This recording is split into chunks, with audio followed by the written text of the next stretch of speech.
প্রজাপতি two cinema লন্ডনের যে শুটিংটা ছিল সেখানে শিডিউল র্যাপ হয়ে গেছে, এবং এই ধরনের সিনেমা কেন প্রফিটেবল জানো ভাই? এই ধরনের সিনেমা তাড়াতাড়ি প্রথমত হয়ে যায়, এবং এই ধরনের সিনেমা লোকে দেখতে বেশি পছন্দ করে, যেহেতু বয়স্ক অডিয়েন্স। দেব ভাই বছরের পর বছর নিজের পারফরমেন্সের দ্বারা কামিয়েছে, তার সিনেমার দ্বারা কামিয়েছে, এবং এই সিনেমা লোকে ভর্তি করে দেখে। টাইম কম লাগে বানাতে এবং কম বাজেটেও হয়ে যায় এবং বিশাল তোমার প্রফিটও আনে। প্রজাপতি টু প্রায় 13 থেকে তোমার 14 কোটি টাকা কামিয়েছিল, এবং এই সিনেমাটাও কামাবে, যেহেতু আবার মিঠুন চক্রবর্তী রয়েছে, ঠিক আছে, আবার ইদিকাও রয়েছে, ঠিক আছে, এবং নতুন পেয়ার রয়েছে দেবের সাথে একজনের, তোমার জ্যোতির্ময় কুণ্ডুর, এবং এই জন্য এই সিনেমাটা প্রফিটেবল। এবং এইটা তোমার তাড়াতাড়ি হয়েও গেল, লন্ডনে গেছে দেব, বেশি দিন হয়নি, তাড়াতাড়ি র্যাপ হয়ে গেল, এবং এসে কলকাতায় হবে হয়তো সেকেন্ড শিডিউল।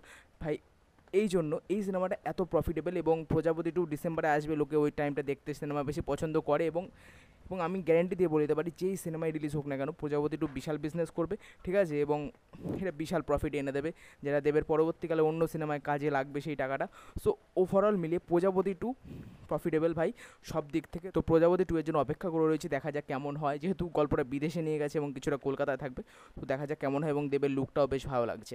তো দ্বিতীয়ত ভাই মনিকা সং রিলিজ করা হয়েছে, কুলি মুভি, যেটা সেকেন্ড সং। চিকুরি ভাইবস আমার অতটা ভালো লাগেনি, মানে ঠিকঠাক, কিন্তু মনিকা যে যখন এই লাইনটা আছে, মনিকা ও মাই ডিয়ার মনিকা, ভাই হেভি লাগছে, এবং পূজা হেগড়ে ভাই ক্ষমা লাগছে, ঠিক আছে, যে একটা তোমার ইমোজি রয়েছে ডান্সের, একটা মেয়ের ভাই ইমোজি, ওরকমই ভাই ক্রিয়েট করা হয়েছে, এবং ড্রেসটা ভাই খুব সুন্দর লাগছে, পূজা হেগড়ের ওই রেড ড্রেসটা ভাই খুব সুন্দর লাগছে।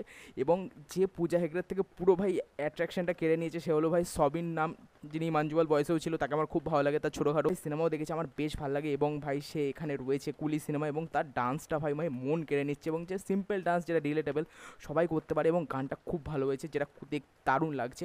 তো ওভারঅল মিলিয়ে ভাই মনিকা সংটা হেভি হয়েছে, আমি ইনস্টাগ্রাম স্ক্রোল করেই যাচ্ছি, আমার হেভি লাগছে গানটা। তো তোমাদের কেমন লেগেছে নিশ্চয়ই কমেন্ট করে জানিও, এবং তোমাদের কী মনে হয় প্রজাপতি টু কি ভাই হিট হবে? আমার তো মনে হয় হিট হবে, তোমাদের কী মনে হয় নিশ্চয়ই কমেন্ট করে জানিও। আর মনিকা সংটা তোমাদের কেমন লেগেছে এবং অনিরুদ্ধের মিউজিক তোমাদের কেমন লাগে নিশ্চয়ই আমাকে কমেন্ট করে জানিও। আর ভিডিওটা ভালো লাগলে লাইক করো, কমেন্ট করো, আর চ্যানেলটাকে অবশ্যই সাবস্ক্রাইব করো। টাটা।